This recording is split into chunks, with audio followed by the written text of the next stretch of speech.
Verdict reached in a high-profile murder case after less than a day of deliberations. A jury has found Stephen Brown guilty of murder and kidnapping. Let's take you inside the courtroom as the verdict was being read.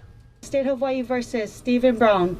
We, the jury of this case, find the defendant Stephen Brown in count 1, guilty as charged of murder in the second degree.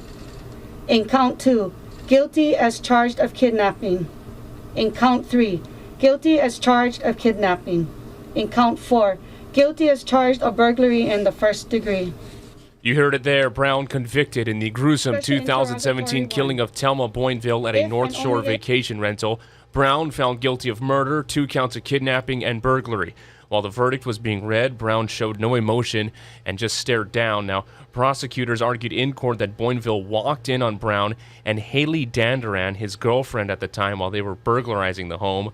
Brown tied Boinville up, and she was brutally killed with a machete and other weapons. The defense argued Dandaran was responsible for the killing, and Brown stepped out of the home after Boinville was tied up.